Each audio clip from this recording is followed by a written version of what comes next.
les amis, j'espère que vous allez bien. Aujourd'hui, on va continuer à regarder ensemble comment prendre soin de notre esprit. Dans la première vidéo, on avait abordé le sujet des 4 efforts justes. J'espère que vous avez pu regarder la vidéo. Sinon, je vous invite à cliquer sur le lien dans la description pour vous familiariser avec les 4 efforts justes et comment est-ce qu'on peut amener cet enseignement dans notre vie quotidienne concrètement. On avait donc vu que grâce à la pleine conscience, on a cette capacité de pouvoir reconnaître ce qui se passe dans notre esprit et de pouvoir choisir les graines qu'on a envie d'arroser. Et c'est là où la liberté, la libération, le côté qu'on recherche tous et toutes sur ce chemin, de pouvoir être des personnes plus libres et plus heureuses. Et quand on a cette capacité de pouvoir choisir les graines qu'on a envie ou qu'on sait qu'on doit arroser, soit tout simplement pour avoir un état d'esprit heureux et joyeux et paisible, ou alors pour prendre soin de la souffrance. Comme on l'a vu dans cette vidéo, il y a ces deux aspects. Et donc aujourd'hui, j'aimerais aborder avec vous autre chose qui a un lien avec notre esprit, quelque chose qui se passe en permanence, qu'on soit éveillé ou qu'on dorme d'ailleurs. Donc c'est vraiment quelque chose d'important et quand on s'en souvient dans notre vie quotidienne, ça peut faire une différence. Il s'agit des 5 formations mentales universelles. Universelles parce qu'elles se passent chez tout le monde, tout le temps. Et elles se passent très très vite. On va avoir un espèce de schéma juste pour avoir une compréhension de comment ça se passe. Mais voilà, je viens de le dire, très souvent ça se passe très très vite. Et là encore, de pouvoir s'arrêter, de savoir s'arrêter grâce à la pleine conscience, retourner en soi, faire une pause, pouvoir prendre un peu de distance. Ça va nous permettre de prendre conscience de ce qui est en train de se passer dans notre esprit et qui peut nous amener à dire, à faire, à penser des choses qui ne sont pas forcément bénéfiques ni pour nous, ni pour les autres. Car finalement, ultimement, c'est ça aussi qu'on souhaite sur ce chemin, de devenir des personnes plus aimantes, avec plus d'acceptation, avec plus de paix, de pouvoir être moins en colère, moins réagir. Donc les 5 formations mentales universelles, c'est le contact. Nous sommes en contact avec le monde extérieur. Contact avec les yeux, contact avec les oreilles, contact avec le nez, contact avec le goût, la bouche, contact avec le toucher, le corps, et contact avec notre mental. Donc nous avons 6 sens dans le bouddhisme, la psychologie bouddhiste. Ok ? Et ces 6 sens vont être en contact avec des objets. Je vois quelque chose, j'entends quelque chose, je sens une bonne odeur ou une mauvaise odeur, je goûte quelque chose, etc. Donc, premier, le contact, qui va créer une sensation. Si le contact est assez fort, ça va créer une sensation agréable, désagréable ou neutre. On peut regarder dans notre vie quotidienne, tous les jours, c'est ce qui se passe. On a froid, on a chaud, une bonne odeur de boulangerie, une mauvaise odeur de assainissement, toilette, etc., etc. Et ces sensations vont créer quelque chose dans notre mental. Ou peut-être aussi carrément dans notre corps. On va soit repousser, si la sensation est désagréable, soit on veut garder, ou on en veut plus, si la sensation est agréable. Donc je vous invite à vraiment prendre cet enseignement, cette vision, de ce qui se passe tous les jours, tout le temps, sans arrêt, dans notre vie, et de vous amuser. Je prends souvent l'exemple de rentrer dans un centre commercial. Peut-être beaucoup d'entre vous l'ont déjà entendu. La première chose, ils sont très intelligents. La première chose qu'il y a souvent dans les entrées, il peut y avoir plusieurs entrées, mais vous pouvez regarder, vous pouvez être sûr que dans chaque entrée, il y a soit une boulangerie, soit une cafétéria, soit quelque chose avec de la nourriture. Ça sent bon. Et tout d'un coup, ah ben on a faim. C'est exactement ça. Contact, sensation, perception mentale, une idée. Ah tiens, un bon petit pain au chocolat. Oh tiens, une petite quiche. Oh tiens. Alors qu'avant, voilà, on n'avait pas forcément cette envie. Et cette envie, c'est la 5e déformation mentale qu'on appelle la volition, ou voilà, ce qui nous pousse à agir. Okay. Donc on a le contact, les sensations, les perceptions, ce qui se passe dans notre mental. Et les perceptions peuvent aussi créer des sensations. Okay. Ce qui se passe dans notre mental peut créer notre imaginaire, nos mémoires. Et tout ça, les sensations et les perceptions, s'il n'y a pas de pleine conscience pour faire une pause, va nous faire réagir comme en pilote automatique. On connaît bien ce sujet d'être en pilote automatique. Notre maître Thay l'utilisait souvent. Et grâce à la pleine conscience, justement, on reprend le contrôle. Dans la liberté, dans la détente. On n'est pas rigide. Contrôler, c'est pas être... Okay. On regarde, on observe ce qui se passe. On a cette capacité d'observation. Et de dire, en fait, non, là, je vois très bien qu'en fait, j'ai envie d'acheter un bon petit pain au chocolat. Tout simplement parce que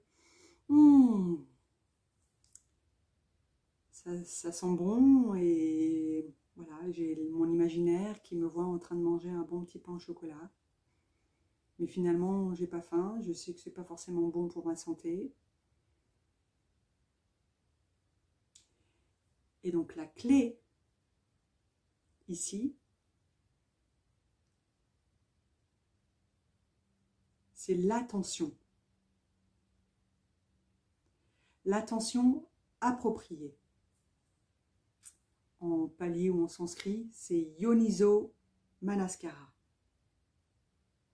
L'attention appropriée.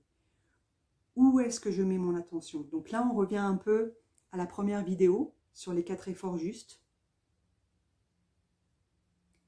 Où est-ce que je mets mon attention? Je vais vous montrer maintenant le schéma. Tac. Petit schéma.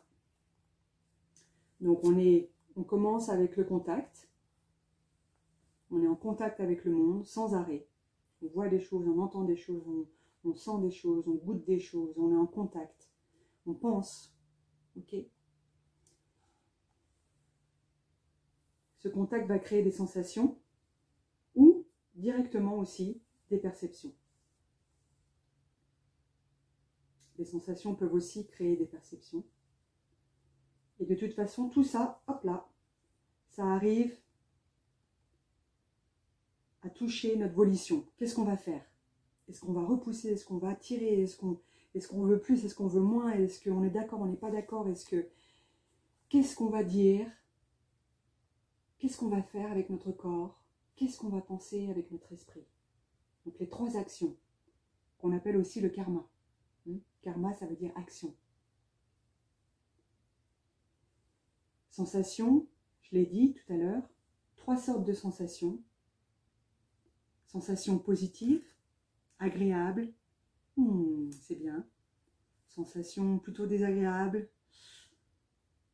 comment est-ce qu'on va réagir? Comment est-ce qu'on réagit d'habitude dans les sensations désagréables? Je vous invite à regarder votre propre manière de fonctionner et de voir est-ce que depuis que vous connaissez cette pratique de pleine conscience, depuis que vous méditez, depuis que vous prenez le temps de prendre le temps pour vous, est-ce que vous pouvez regarder et voir qu'il y a un peu plus de paix, un peu moins de réaction rapide?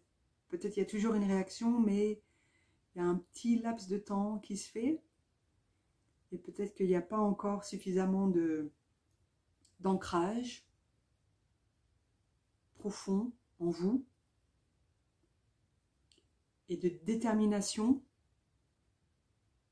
pour ne plus aller sur ce chemin de réaction, de colère, de dire des choses. Il faut aussi cette détermination, cette volonté de vouloir changer.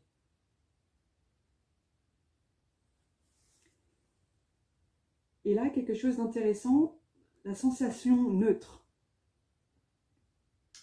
J'y reviendrai tout à l'heure. Et donc, au milieu, j'ai mis l'attention.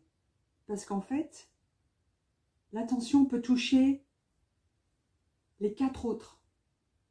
Dès qu'il y a contact, ah, tiens, si je suis attentive, attentif, si ma pleine conscience est là, tout de suite, je peux reconnaître là, ici, là, hop, l'attention arrive là, il y a un petit bout de sensation, mais déjà, je suis en train de ne pas me laisser emporter. Je ne suis pas en pilote automatique. Pareil pour les perceptions. Tiens, là, je vois quelqu'un. Et hier, on a eu une dispute. Donc tout de suite, la manière dont je perçois cette personne, elle est biaisée. Ok? Et donc si je porte mon attention sur le contact, je la vois, je vois cette personne, au lieu de tout de suite arriver à mon biais cognitif, à ce qui s'est passé hier et à la colère ou l'incompréhension, ou j'ai pas envie de la regarder, ou j'ai pas envie de lui parler. Juste avant ça, mon attention est là en disant « Ok,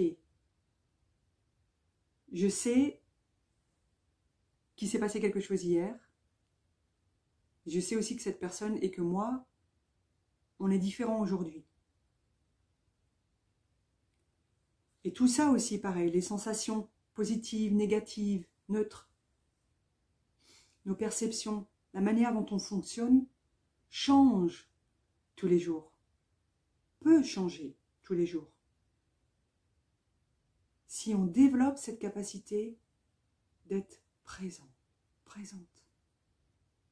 Le flot de la vie est toujours continu et en même temps amène des changements, du renouveau, tout le temps, tout le temps.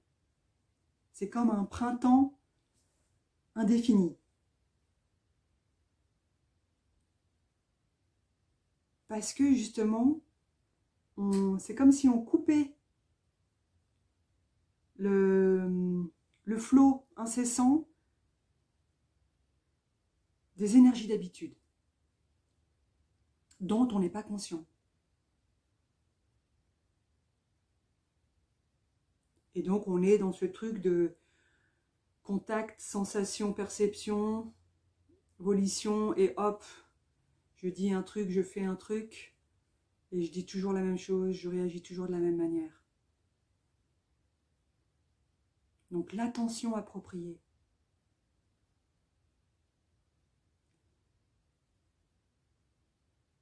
Vous marchez dans le métro, dans la rue, plein de publicités, plein de choses à acheter, tout ça, c'est du contact. Ça crée des sensations. Est-ce que vous êtes conscient de tout ça?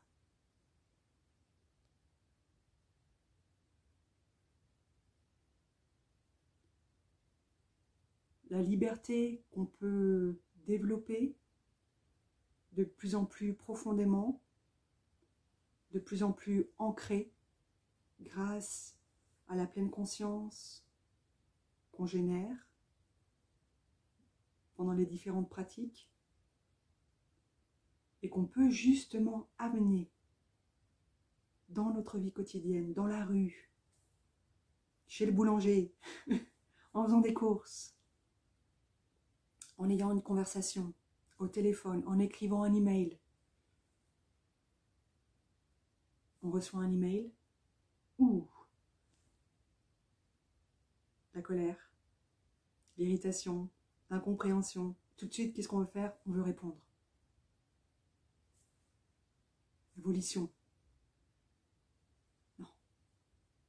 On se pose et on amène notre attention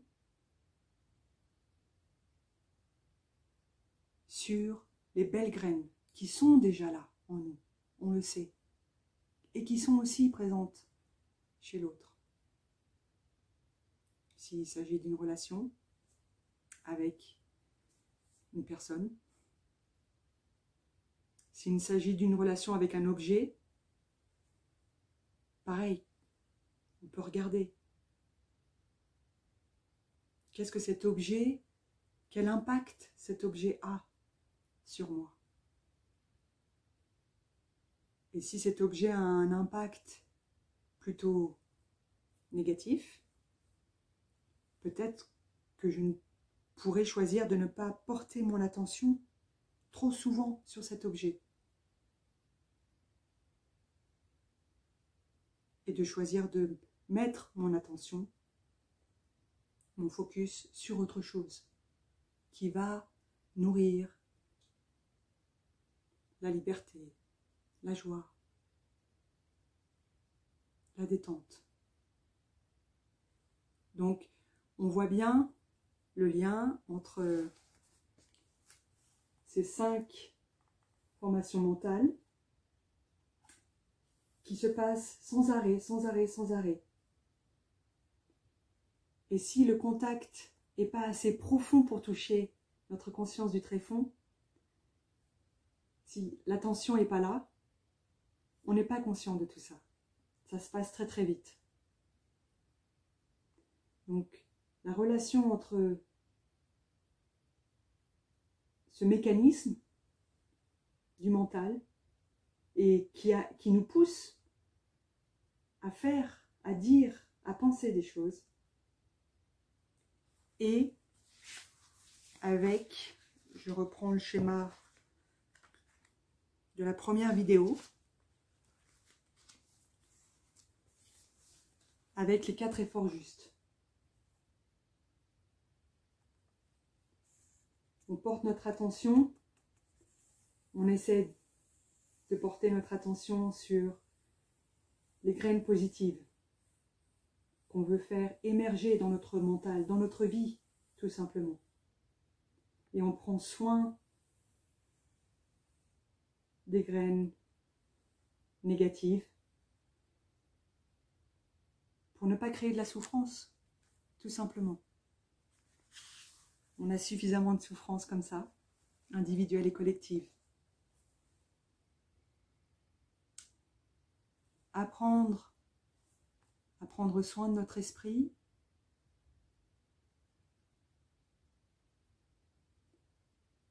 c'est prendre soin de la terre et de tous les êtres qui la peuplent. On peut le voir aujourd'hui, l'humanité est meurtrière dans notre manière de consommer, dans notre rapport au monde et aux êtres et aux autres êtres. Et tout ça, ça vient justement de notre esprit. Les actions qu'on a menées, qu'on mène encore, les paroles. Donc de pouvoir avoir cette capacité de changer, de remodeler notre manière de vivre dans le monde en prenant soin de notre esprit. Parce que c'est la base. C'est de là que tout émerge. Ce monde d'aujourd'hui est juste une manifestation de notre conscience collective de l'humanité. Alors la bonne nouvelle, c'est qu'on peut changer notre conscience vers plus d'inclusivité, vers plus de compassion, de bienveillance, de vivre avec les autres êtres qui peuplent cette planète. Non pas en les considérant comme des objets ou des choses extérieures à nous, mais vraiment faisant partie de nous. Et donc en changeant notre conscience, on peut changer aussi l'état de la planète. Et donc ça, c'est une bonne nouvelle. Ça va prendre du temps, mais on est déjà nombreux sur ce chemin. Merci d'être sur ce chemin.